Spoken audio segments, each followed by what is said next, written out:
How you handle a mistake in the proxy statement depends on when that mistake was made and the level of materiality of that mistake. Today on Zippy Point. I'm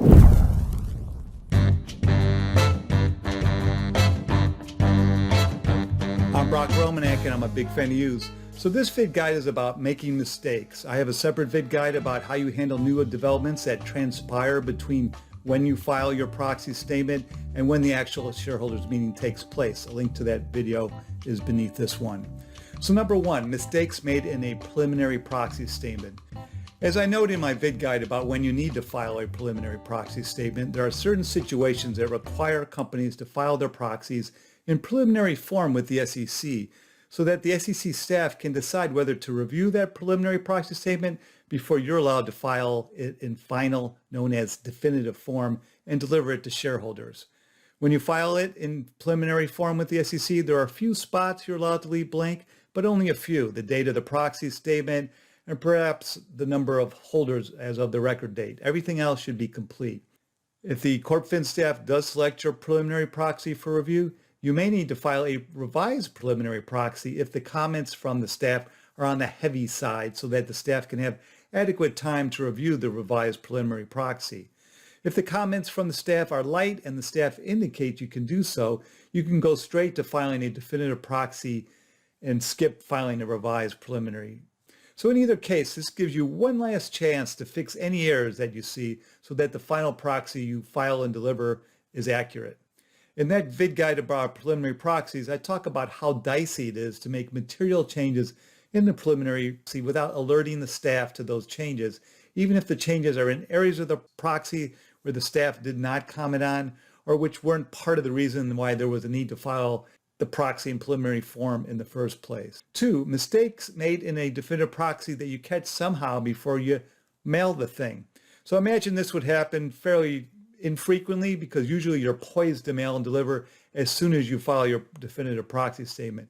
But if for some reason you catch a mistake before you mail, that's great. If you do so, you can file a revised definitive proxy along with an explanatory note indicating that you have filed a revised proxy for this reason, that there's this particular mistake. But if the mistake is truly minor, really minor, a typo that doesn't alter the meaning of anything, I imagine most practitioners would just fix it in the version that is mailed to shareholders and not bother with a new SEC filing that might confuse the market more than it's worth. The third situation, mistakes discovered between delivering the proxy to shareholders and your annual meeting. Okay, so if you discover a mistake in your proxy that makes you sweat, this is typically when it happens. With a Form 10K or 10Q, it's so easy to be conservative because you can always just file an amended form with the SEC and be done with it. There's no concern, no worries about what you sent to shareholders already. There's no delivery to shareholders concern. See my Vid-Guides about amending those forms for mistakes. A link to those which are beneath this video. But with proxies and glossy annual reports, you have a delivery requirement to shareholders that changes the analysis. It costs real money to deliver a revised proxy to shareholders, even if most of your shareholders receive their proxy material electronically. It's just much more expensive than making an amended filing with the SEC like you do for a 10K or a 10Q. So you have four choices here. On one end of the spectrum is doing nothing. On the other end of the spectrum is filing and delivering a whole new revised proxy. And in the middle is filing supplemental proxy material with just the fix, but not delivering that supplemental material to shareholders. And I'm using the word supplemental here a little bit liberally. We're going to talk in a minute about the difference between a proxy amendment and supplemental proxies.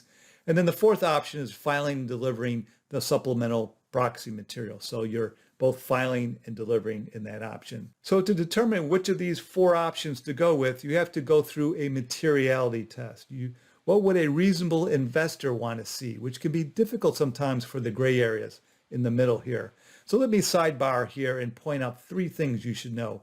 One, this is a judgment call for you, the in-house lawyer, to make.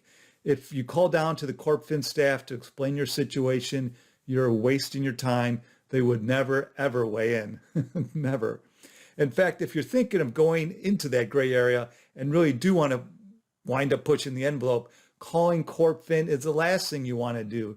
They might therefore watch what you decide to do and refer you to the enforcement division in the SEC if you decide not to file anything after making your analysis.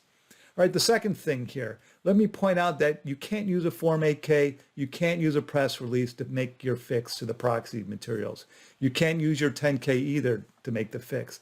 Those just aren't options under the securities laws for a proxy error. You have to fix it through Schedule 14A somehow. And the third thing, John Jenkins wrote a nice piece in 2018 in the Corporate Council about the difference between a proxy supplement and a proxy amendment. This is something you want to know. So you must use a proxy amendment if the proxy has a material error. And amendments amend the proxy by definition of the term. An amendment might just be discrete revisions to the proxy, referencing the specific pages being revised. So this might be something that is fairly small in terms of page size, or it might be something big in terms of page size, particularly if the whole enchilada is being revised. You're basically revising your proxy in whole. In comparison, a proxy supplement is for errors that aren't so material, and supplements can take whatever form you want, a letter to shareholders, a press release. You can really be creative with how you do this, graphics, charts. And by the way, a proxy supplement is also known as additional soliciting material. That's a term that I was brought up with, so I'm partial to it. For both types of filings, amendments or supplements, you typically want an explanatory note so that shareholders know why you're filing the thing. And then Edgar-wise, there's also a difference between the two. For both supplements and amendments, they are both filed under the cover of Schedule 14A, and then you're going to check the definitive additional materials box on the cover page. But how they show up on Edgar is different. When you look at a company's stream of filings on the Edgar database, an amendment to a proxy on Edgar will show up as a Def R 14A, while a supplement will appear as a Def A 14A.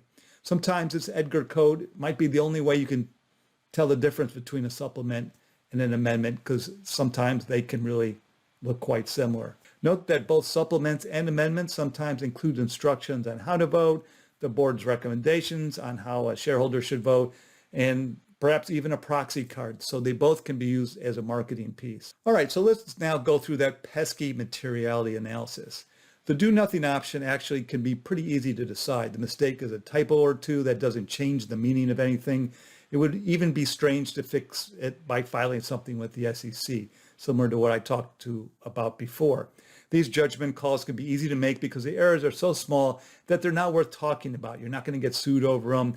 The SEC's enforcement division isn't going to come after you. They don't care. You just hope your boss doesn't find out about it, that perhaps you were sloppy. The other extreme might not be so easy. A new proposal may well need to be added to the ballot. Something happened outside your control. Although this is something that I wouldn't really call a mistake. I just threw it in this Vid-Guide. And so this is a no-brainer that you have to revise and refile the proxy and probably have to redeliver the revised proxy too. After all, you need to file and deliver a new proxy card because you need to add that new proposal to it. So this is expensive. This is a bummer, but it does happen. So the middle ground is where you're going to see the most action as your lawyer putting on your judgment cap. You'll uncover errors most often on those parts of the proxy where you relied on others to tell you what you needed to know, and they screwed up somehow.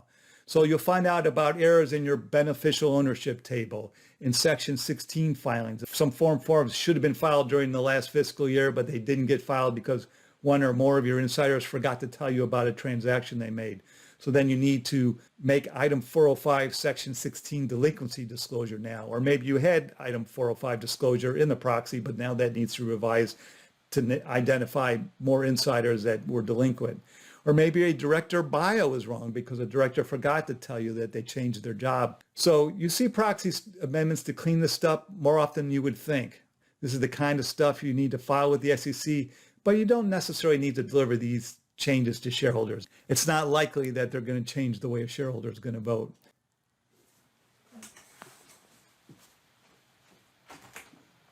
Welcome, Bhutan. Yep, she just came in. Hi, Bhutan. Hi. I'm taping. You're going to be in the second half of the video. Come on in. My dog just came in. Say hello. Oh, there she is. Well, okay.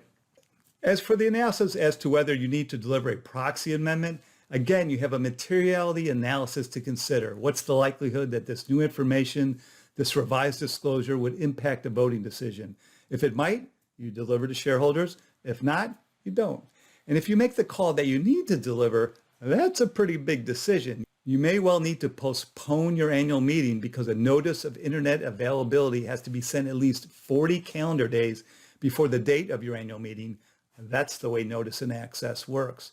So if the nature of your current time frame involves the need to postpone your meeting because you've decided you need to deliver a proxy amendment to shareholders, you might find yourself making a judgment call that you might not otherwise make. That's because postponing a meeting is a huge thing. You're going to need to tell your shareholders that you're postponing the meeting. You're going to have to rearrange the schedules for your senior officers, your directors. If it's an in-person event, it's even much more of a nightmare. You're going to have to find an available location to hold this postponed meeting, making all those event planning arrangements all over again. See my Vid-Guide about postponing an annual meeting, a link to which is below. So to recap, the 4 steps in your decision-making process here are: 1, you're going to evaluate the materiality of the mistake. 2, you're going to determine whether a mistake must or should be corrected. And if it's material, yes. If immaterial, then maybe. Determine how to correct the mistake. Is it an amendment? Is it a proxy supplement? And then you're going to determine whether you need to deliver that proxy amendment, proxy supplement to shareholders, bearing in mind whether the postponing of the meeting itself is in the mix. And then my 4th situation, you discover a mistake after the annual meeting is held in your proxy. And at this point, the meeting has been held. The proxy's purpose to inform shareholders before they vote is over. So the damage has been done, and you just cross your fingers and hope the mistake is not material and no one takes any kind of action. And you make sure that you don't do it again in next year's proxy. So I have 2 other Vid-Guides for you to check out. One is what are additional soliciting materials, and the other is 20 ways you might use additional soliciting materials. That's very useful for this purpose. Links to both those Vid-Guides are beneath this video. So let me know what you think.